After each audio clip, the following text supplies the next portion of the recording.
Hello, everybody. Welcome to episode 173, I believe, of Average Guy Opinions. I'm your average guy, John Corelli. As you guys know, I often do Nut Job of the Day. I often do hockey talk, talk about all kinds of things on this channel, and I thank you for listening and watching. I appreciate you all. Let's start off with Nut Job of the Day, shall we? I don't know if I should keep it pointed. Ooh, looks a little German World War I-ish there. I was hoping for more of like a Flash Gordon 1933 look.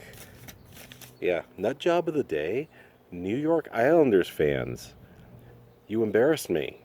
Get your shit together. Okay, let me tell you what happened.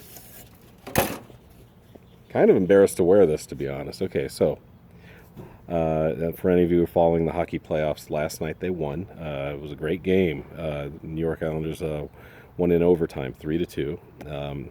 In what may very well be the last game in Nassau Coliseum, which they call the Old Barn. It's been up there since 1972. It's a 50-year-old building, and so they're building a new. And I think I told you this in my last episode about hockey, building a new stadium or arena by Belmont Park. Last night was an elimination game. If they would have lost, they would have been out of the playoffs. Tampa Bay would have moved on to the finals, Stanley Cup Finals. However, that didn't happen. They played really hard. They played, frankly, bordering on dirty. They were hurting guys. Of course, Tampa Bay has been hurting guys too. I mean, but our guys. I mean, there were a lot of cross checks that weren't called. We got very fortunate, I think, to not get more penalties called on us than we did, and we somehow got some pucks by Vasilevsky, who's amazing. Especially in elimination games. I think he's pitched like 3 shutouts in playoff elimination games in his career, which is an amazing statistic.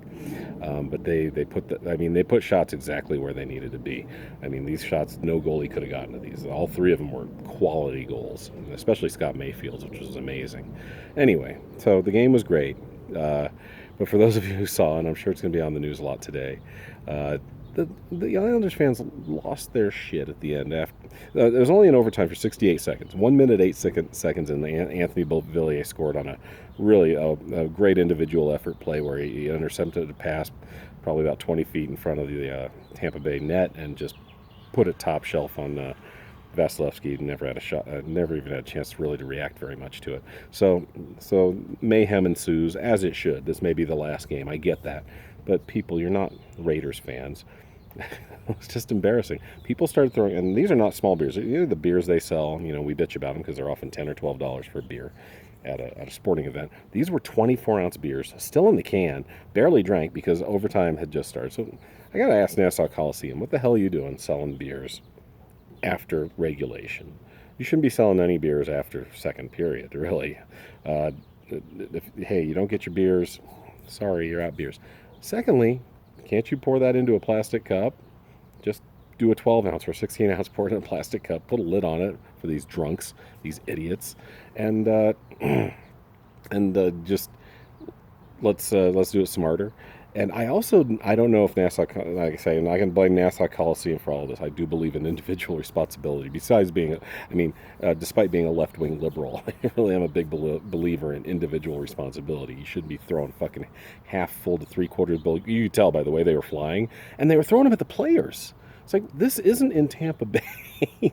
And I know there weren't that many Tampa Bay. I'd love to think, in my put this back on for me and go, hey, maybe those were all Tampa Bay fans throwing those beer cans. No, they weren't. There's no way they were. There were not that many people there. And if a Tampa Bay fan would have done that, they probably would have summarily beaten by Islanders fans. So Islanders fans, well, first of all, and back to Nassau Coliseum, I never heard an announcement during this mayhem to say for them to say, hey, stop throwing shit on the ice. Okay? Stop it. Just stop it. And then I will harken back to a few memories this brought about. But yeah, they were nearly hitting players. I saw Cal Clutterbuck take his stick and knock a few away. I'm like, what the fuck are you people doing? You're going to hurt your own players as they head back to Tampa Bay to play a Game 7 elimination game in which they are.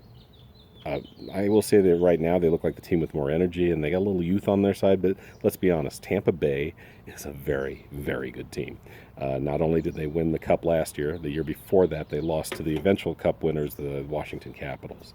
And out of all that, we got our coach Barry Trotz because the Capitals like, we don't want to pay you what the marquee coaches in this league are being paid, despite the fact that you just won the Stanley Cup, despite the fact that you're third winningest coach in league history.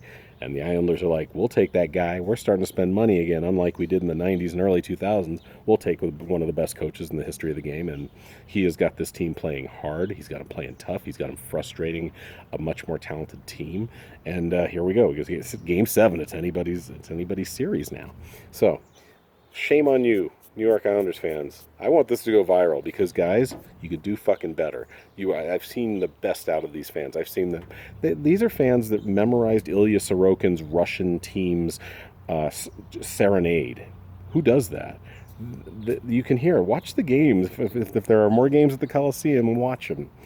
Because they're amazing fans, and they're chanting. They're doing everything right.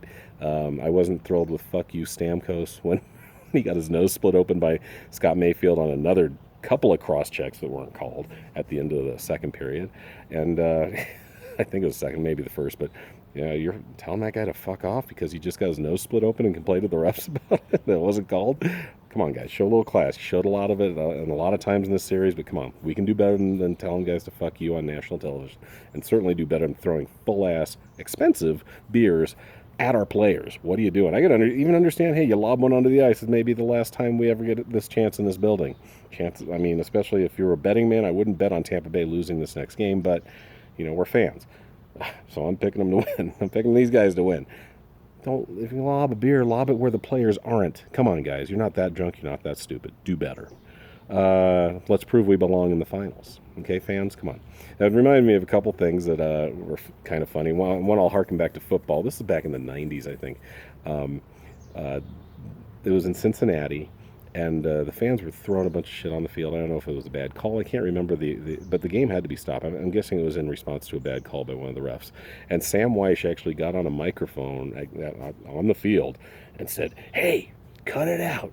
You don't live in Cleveland, you live in Cincinnati." And the fans pretty much stopped and had a good laugh. And this was a few years before I lived in Cleveland in 96. I think it was early 90s, maybe even late 80s when this happened. And people in Cleveland still hated Sam Weish for that comment. Cleveland's like, fuck you. And then years later, Cleveland threw bottles at refs, plastic bottles, empty plastic bottles, which don't do a lot of damage. But they ended up doing that in that infamous Jacksonville Jaguars game where Cleveland got screwed. The other thing it reminded me of when I saw all this stuff going onto the ice, it showed a top view, and all these cans are flying onto the ice. This is a great memory for me. Like I said, last time I talked about hockey, the only warm weather team I like is the Florida Panthers. Like I say, I like their symbology. I always like cat teams. Meow. Like them a lot. Like that there actually was, or maybe still be, a Florida Panther in existence, as it was a real thing, isn't something that actually lives there. It's a subspecies of mountain lion. And then I just like, I think I said last time also, the former Islanders were running that team when they first came out in 93, 95. I think it was 95. They came out and they went right to the Cup, lost to our Avalanche. My Avalanche, my backup team. And the Avalanche swept them in 4 games. An amazing series, though. A lot of fun to watch. Anyway, so back to the Florida Panthers. Here's what was happening that year. They had a guy named Scott Mellanby. I can't remember if he was a defenseman or if he was a frontliner, but either way, where they were playing at the time, I guess, was pretty crappy. I can't remember the name of the arena, but they were playing in this arena, and there were rats. The rats would show up in the locker room, and Scott Mellanby took his hockey stick and killed a rat with it, which is really, to me, unnecessary and kind of terrible, but I also understand it. Rats aren't exactly renowned for being the cleanest or kindest creatures on the planet, so he killed this rat.